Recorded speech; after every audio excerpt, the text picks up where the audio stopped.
It's now time for us to look at the dailies, and I'll start by introducing the guests that we have before we look at the dailies this morning.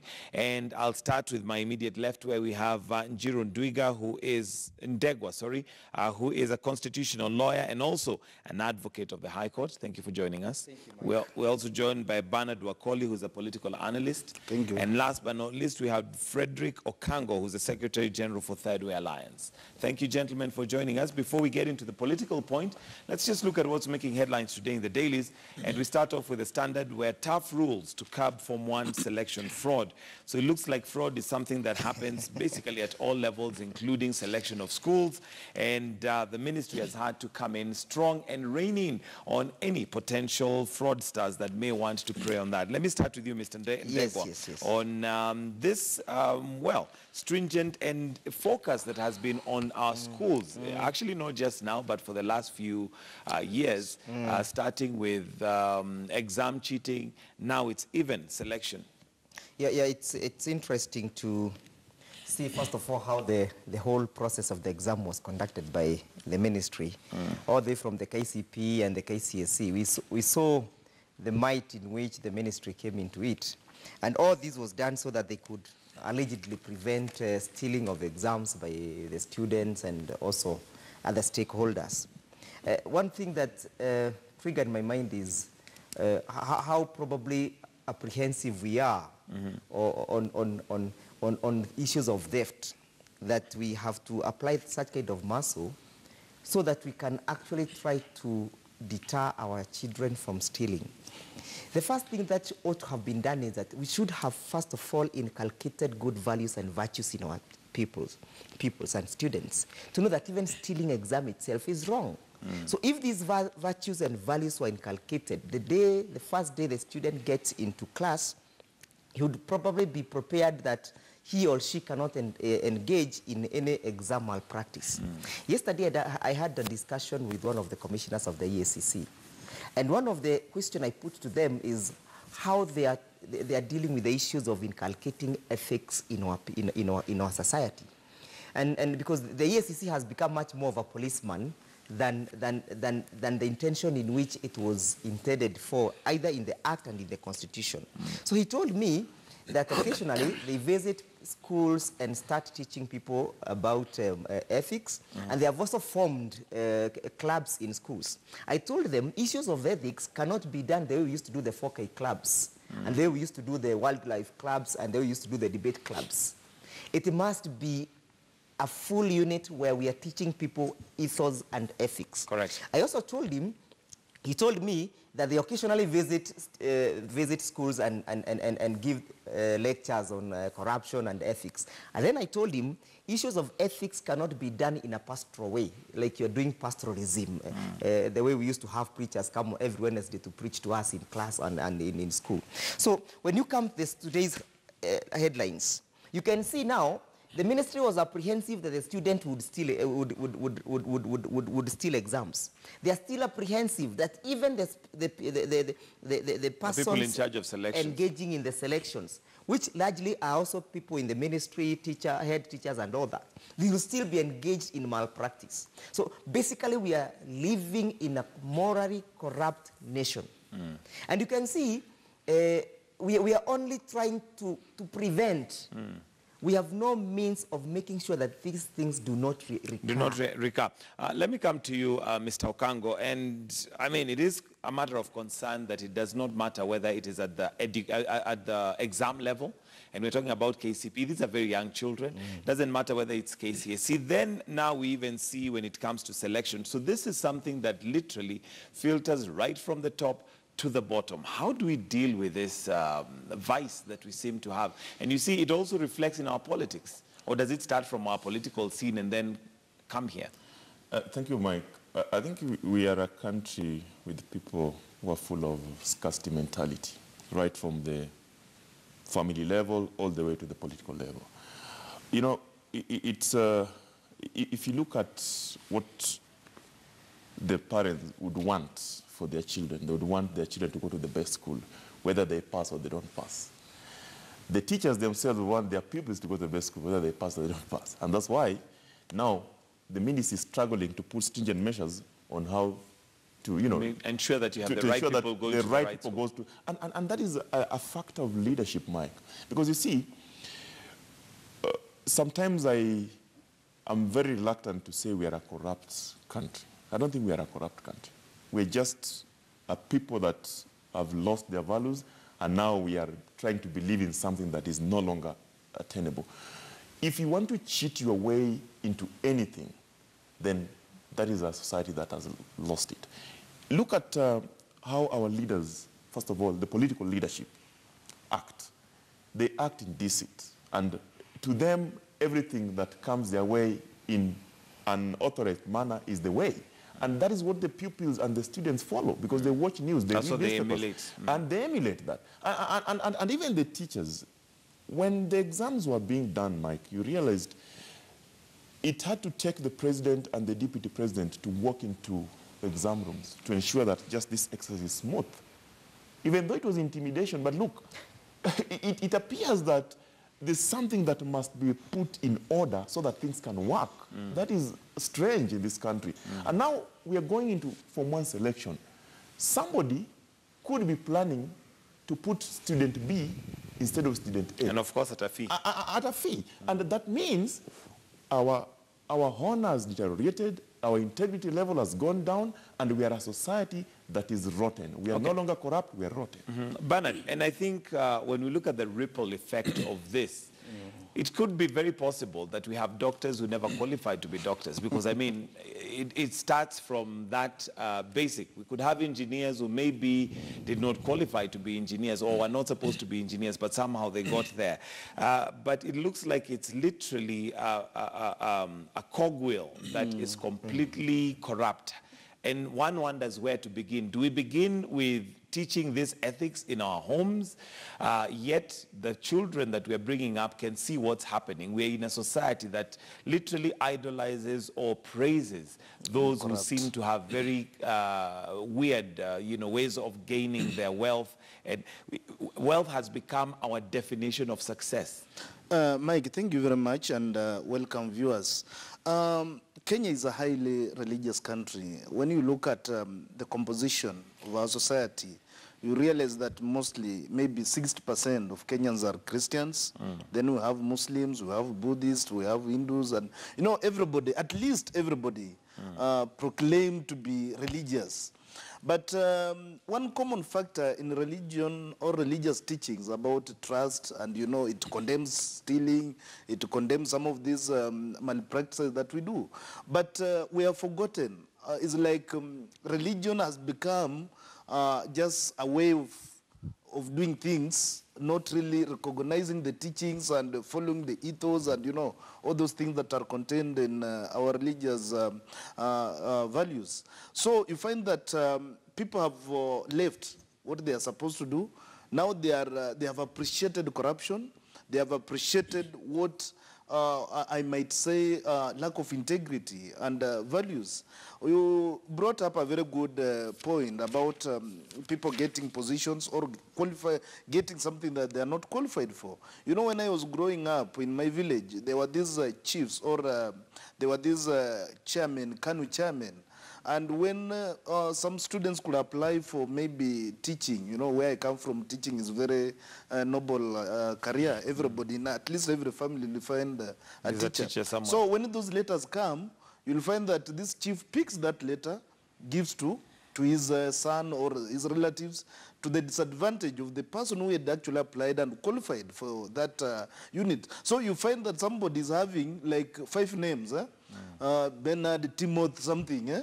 That's meaning that the certificate that that person is using is not his own certificate. And this has been going on. You realize that even during Form 1 selections, we had some students who would have performed so well, but because the government was disadvantaging those who were from private schools, You realize that somebody scores very highly, but because he's from private school, he's not considered for a premier or a good school. And somebody from a public school who's performed dismally is considered for, you know, there are those disparities. So I think by coming in, but I still condemn the militarization of exams and militarization of things to do with the student growth. But when it comes to such kind of curbing, when we want to curb such kind of behaviors, at least there's need for some force, but it should be benevolent force. Benevolent. All right. What he has said, because to me, I do not think this is a Kanu problem. It's a societal problem.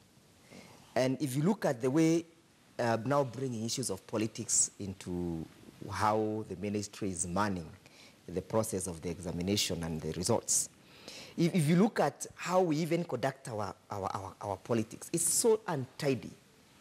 If you look at the way President Kenyatta was behaving and dealing with his opponent, Honorable Raila Odinga, they were hurling insults everywhere. The other day, we had some students exactly doing the same, hurling insults at some individuals. What did we see?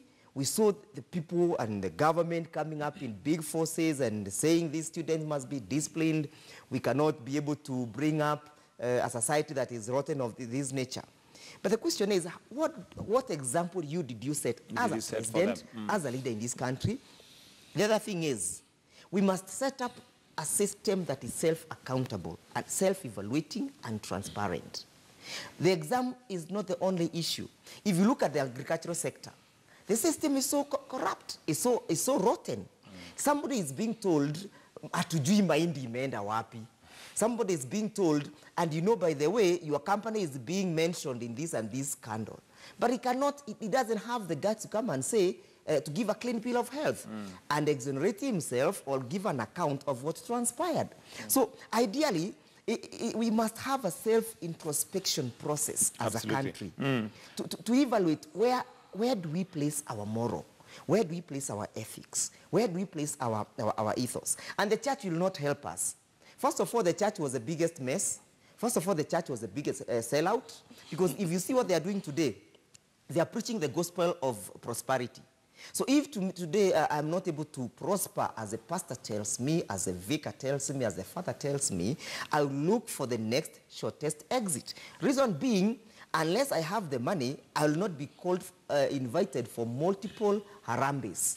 When they invite us for harambes, they do not even want to ask where we got this money from. So ideally, they are telling us, you can go rob a bank and build a church, and the church becomes a worship place. And I'm sure this is a debate that we can have all day long, because it is one that keeps, like I said, it's a cogwheel. It literally keeps going round and round and round.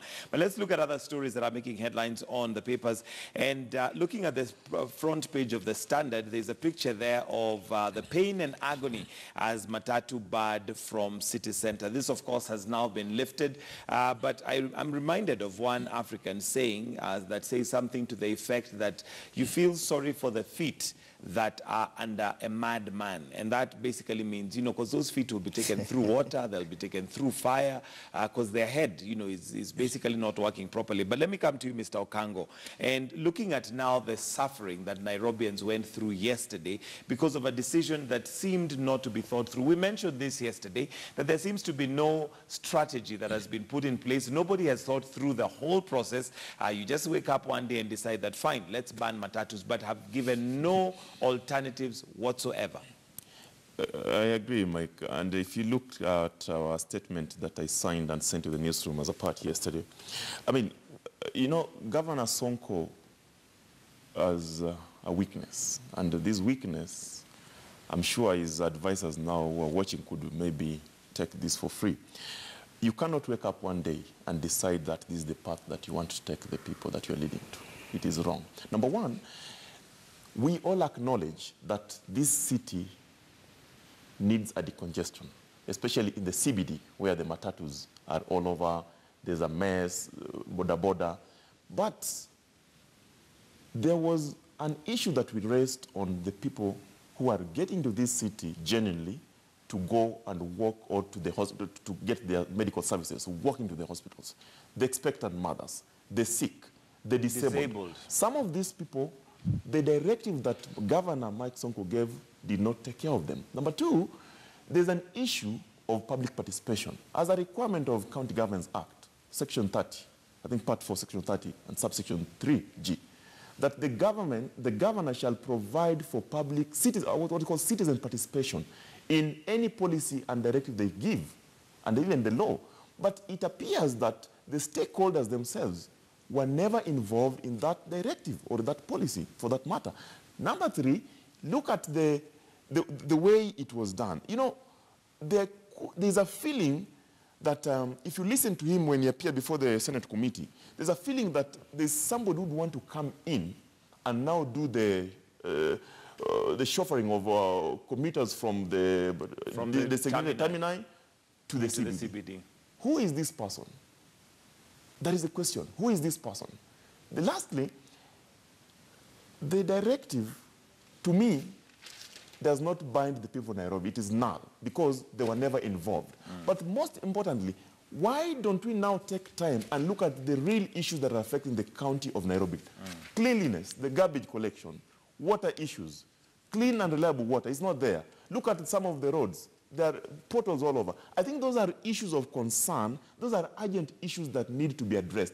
But barring matatus, as much as we want to decongest the city, and we all agree, we acknowledge that, it's not an issue of priority today.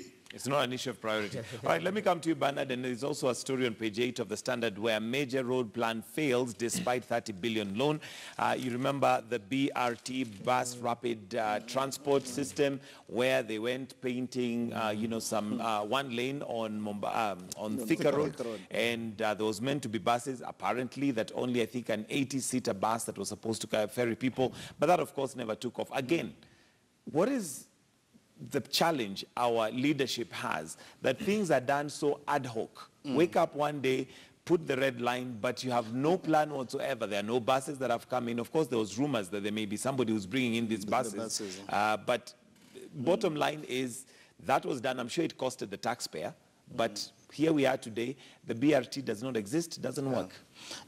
Mike, first I want to say that blaming Governor Songo on what the action he took yesterday is ill-informed. Because this is a policy that has been in place since 2017.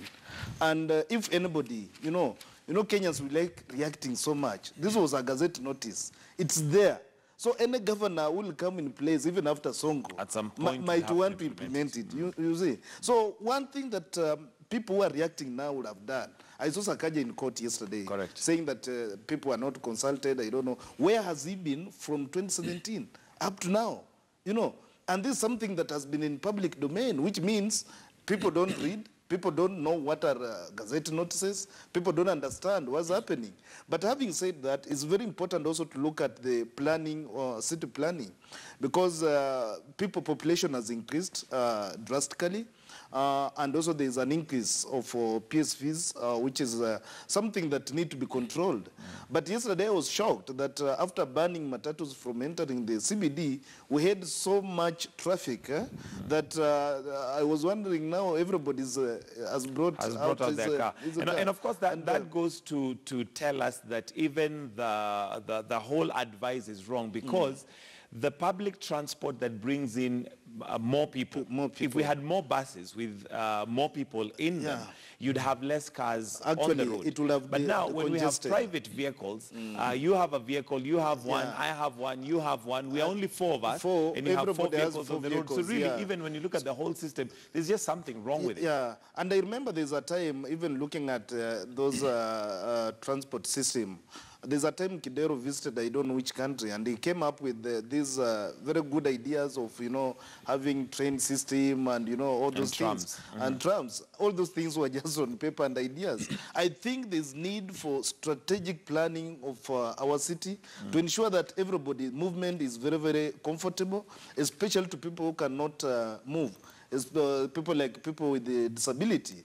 They were so much affected with the effecting of the Gazette notice of 2017. So I think there's much to be done so that we don't disadvantage those who are already disadvantaged. But the question might also be, with that Gazette notice, does it come on its own, or does it come with structures that support it to a point where then if it's implemented, there are certain things that needed to have been done before Yeah, the I enforcement. think that's where we go wrong, because implementing or effecting this gazette notice would have precipitated an action of how, okay, we are leaving people at this terminal. So what will happens? happen to these people walking or being chauffeured from this point to point B? You know, that has never been done. So I think there's need for proper consultation. And I heard yesterday the Matatu businessmen saying that there's people who are bringing in buses, and Songo is creating room for his business cartels so that they can bring in buses and chauffeur people within, which is good if those buses will come to chauffeur people. We don't mind if there's cartels or not, but we want people to have comfortable All right, movement. maybe your last word on this before we wind up and get ready for political polls. May I say, Sonko has a very erratic way of thinking and implementing things. And this is not just Sonko. Sonko is just reflecting even what is happening in the national government. You remember, we have been very erratic in the way we do things. Oh, today we tunabomoa manyumba. Next day we are arresting the deputy chief justice. Next day we have a lot of halubalus on how we are doing things, and we are not consistent. We are not structured, and we do not reflect on the actions that we do. And so Governor Sonko is reflecting what happens with the Jubilee Manifesto, because I think it is as erratic as the leaders we can see now. Ideally, what I want to say is that it is true we require to have this system looked at holistically. We have chaos in the transport system, in the public transport system. First of all, may I give an example? If you go to probably Route 46 or Route 58 that goes to Buruburu, how many fleets play that route? And is it necessary that we must have a fleet of about 200 vehicles playing Route 58? Or they could have done a feasibility study whereby we gazette a route, we say, this route will not exceed this number of the matatus. By so doing, we'll be decongesting the city. Secondly, we'll know that now, because Route 58 is only gazetted to have 100 matatus, we'll have a timetable in where they'll be able to rotate, and nobody will be left unpicked. Nobody will be left not going to school or to work or to any other place that he or she wants to access. So basically what we are doing is that we are not putting good thinking into the way we're implementing our policies. Remember, from what is being evidenced is that we are not dealing with the issues of policy here. We are dealing with issues of appealing to people's wishes, norms, and aspirations. And so it is even for Sakaja when he runs to court yesterday. He's just trying to appeal to people's emotions. He's not presenting a solution. And that is what we are having a biggest problem with our leadership. But you know, I blame Kenyans because they are presented with opportunities of electing good leaders, but they waste them. We know the kind and the character of Governor Sonko. We do not want to character assassinate him. He has already done it for himself. But the most thing is, when you elected Governor Sonko, and he's going boxing some walls, sleeping on the roads, what else did you expect? You didn't expect an angel. You expected him to be as erratic as he is. All right, and maybe as we wind up, Okango, the question here being that, and I think our dear friend here has basically summed it up. At the end of the day, these are the people that we elected. As Kenyans, I think it's about time we woke up to the fact that when we go to the ballot, then we better be ready and prepared to bear with what we put, you know, for the next 5 years. It is a matter of good leadership and bad leadership. We're a tribal country. We have been conditioned to believe that we can be taken in a certain direction, and we go. Some people say when you say left, left. I mean, we had options. Nairobians had options. Did they vote for their option? No. Nairobians had a choice of so many candidates. Did they do that? They didn't, because they were told, vote this side. If you don't, this is what's going to happen to us. Let us be serious, people. We must now look at ourselves as the public and as the voters and ensure that we put the right person, suitable and competent, into the right job. That is the only solution. That is the only solution. Mike, if you look at even the issue is not matatus. You know, when Matiang'i ordered for the crackdown, we had traffic jams. The buses parked. They said, no, we are on strike. But we still had traffic jams. When there was a fuel levy, 8%, the buses parked. We still had a traffic jam. Even as the people with private cars, vehicles, we also now need to conform to certain standards. Why do you need you, your wife, your kids, and your cousins, each of you have a car driving to CBD? I'll tell you why that happens, and maybe that's where the county government needs to come in, and it's because we don't have an efficient public transport system. Now, if we had an efficient public transport system is an initiative that must be started as a project by the county government. Correct. They have failed. Absolutely. And of course, we also need to do, issues of decongesting the city. It will involve issues of expansion of the roads, issues of probably creating the spaces for parking of these motor vehicles. It cannot just be done merely by a legislation in the parliament or a legislation in the county assembly and a mere public participation. We require professionals to come and give us a concrete feasibility study on how to go about this thing. Why do we even need them to come? Why don't we have people who can actually do that? That is exactly what I'm saying. We have these guys who can do feasibility study for us. We go to Rwanda to benchmark. We do. I'm not saying that we don't benchmark. I am not insisting on benchmarking. We have people who can do feasibility study even in Nairobi. We do it and we see how do we operationalize this thing. And Mike, I do not want us to end this discussion without me mentioning something that happened in Meru. And we need to wind up because... In Meru, I had some leaders saying that anybody who stands through their way, they are going to crush them. I think they were addressing the issues of 2022. And I was asking myself, supposing the Kenyans reject them through the ballot, will they also crush us as Kenyans? That's a fundamental question that requires to be answered. If we all reject them, are they going to crush us? Okay, and we're going to pause it right there and take a break.